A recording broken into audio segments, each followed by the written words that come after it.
What's going on, guys? Welcome back to another video. So the House Rules Committee is finished with the American Rescue Plan and is almost ready to be voted on within the House. That is the good news. That is what Nancy Pelosi said just a little while ago. Now, most people are currently expecting President Biden is going to sign this into law probably sometime tomorrow. If not tomorrow, it would happen by Thursday at the latest. That is at least according to all reports.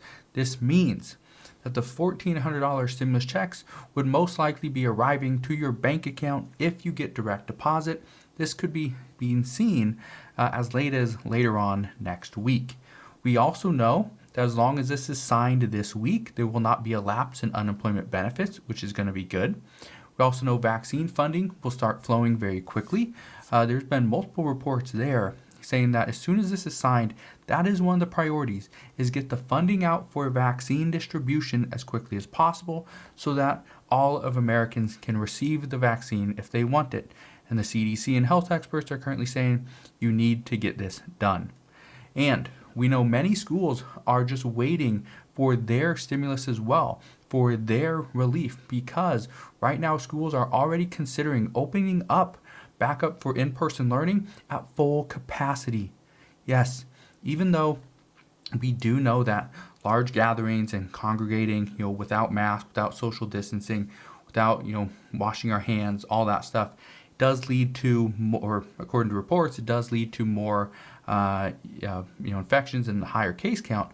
However, they are saying that for children, it's not as likely. So there are a lot of schools that are just trying to open back up to full capacity right now, being that students are not getting the same attention, are not really learning what they should be, and there's going to be about a complete year of school, or these children that are in school right now, they're going to have about a year delay. They'll be behind about 1 year from what they should already know, and that's big.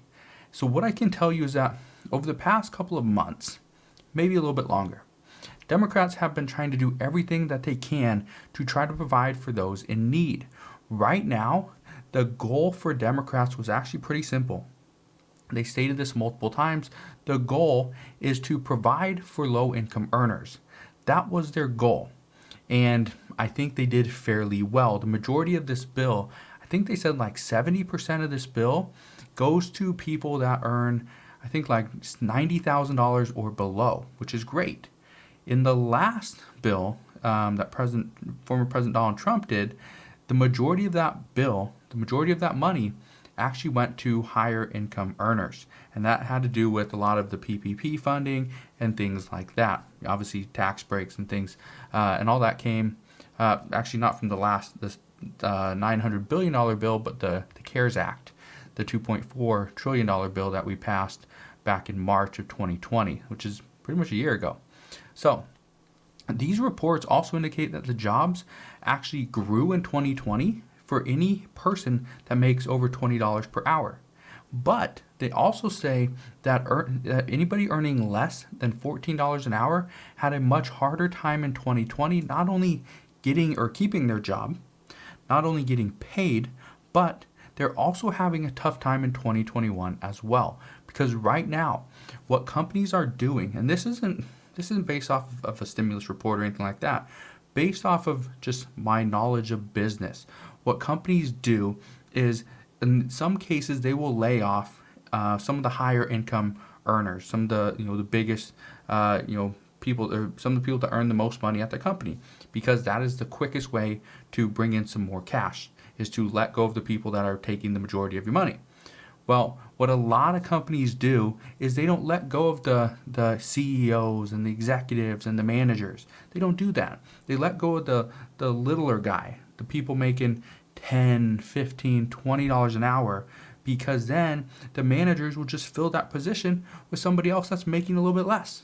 So they get the same work, but they pay a little bit less. So that's kind of what a lot of these people are having issues with right now, is they either go back to work for a different job, and they make a little bit less, or they stay on unemployment, don't have to risk catching COVID, and they get unemployment boosts of $300 per week.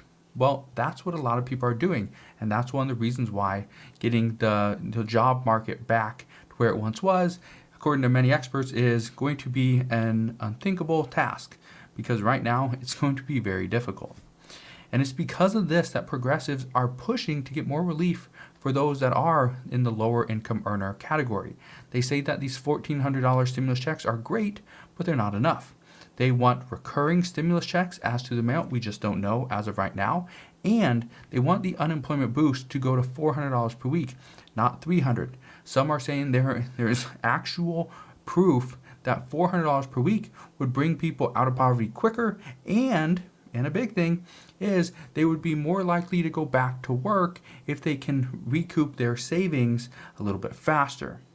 Now, there's obviously some common sense to that, but we will see what happens. I don't know if they're going to be able to do that, being that Democrats already agreed to $300 per week, but who knows, we could see something change in the future. And a big thing right now is that a lot of people are asking is, why would Congress go and pass another bill it's going to be an infrastructure bill, but there's going to be a lot of stimulus in there. And so what a lot of people are asking is, why would Congress go and pass this when we are still not even seeing the effects of the $900 billion stimulus package that was passed back in December? And the reason why Congress is looking at passing this, or mostly Democrats are looking at passing this, is simply because they do not want to wait. They want to have no delays. They want to get back to what we were previously before this pandemic started. And they say, and some are saying that this is the best chance for Democrats to win more seats in the House and the Senate for the upcoming election. Again, it's 2 years away. So that's kind of what we're seeing.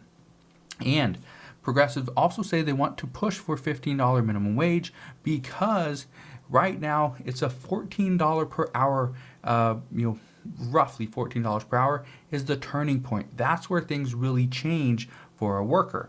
They say studies show that people making less than $14 per hour are more likely to be laid off, and they're more likely to let their skills atrophy during a layoff as well.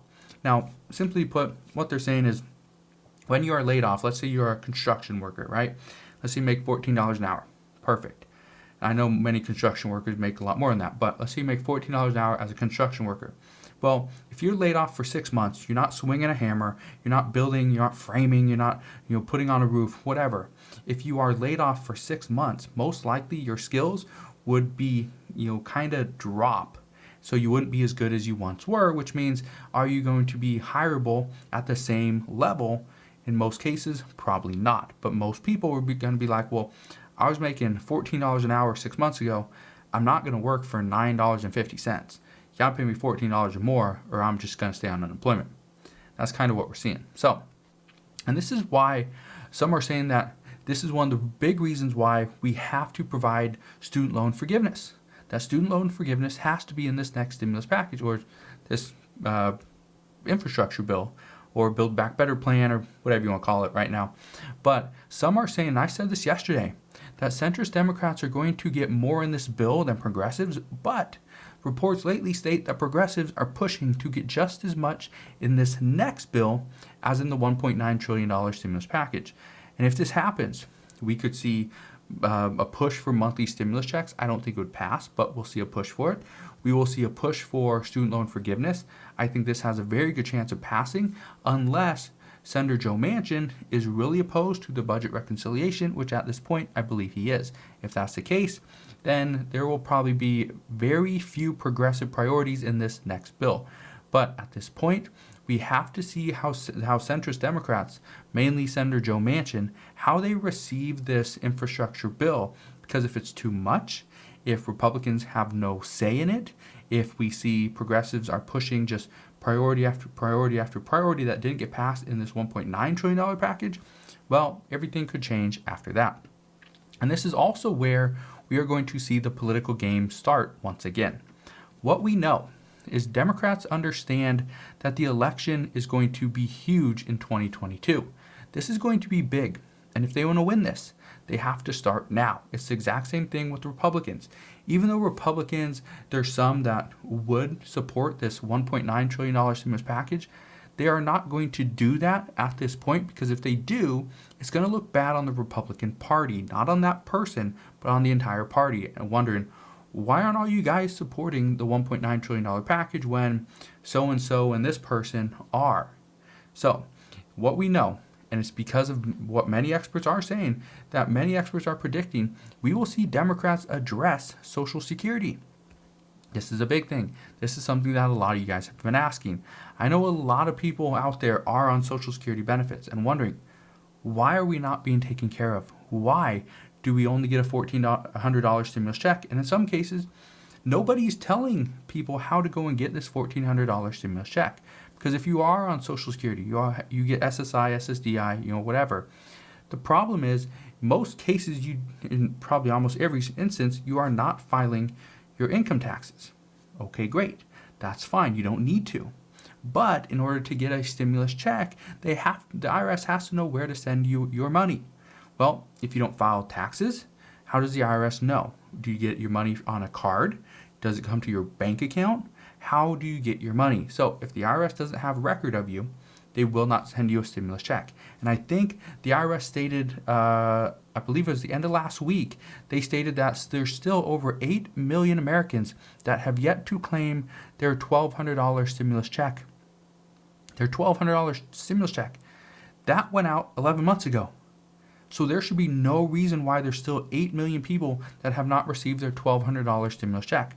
And who knows how many people haven't received the $600 stimulus check.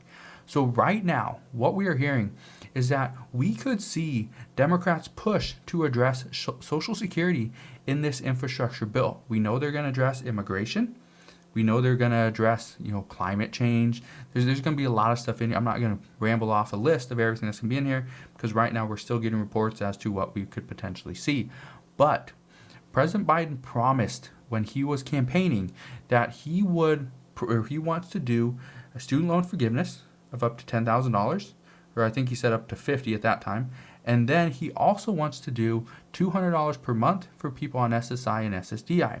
That is a big deal. So what we're hearing is there will most likely be a renewed push for this from progressives, because right now this group of progressives is trying to push to get everything into these bills. And it's the Democrats, the centrist Democrats, that are mainly pulling things back out.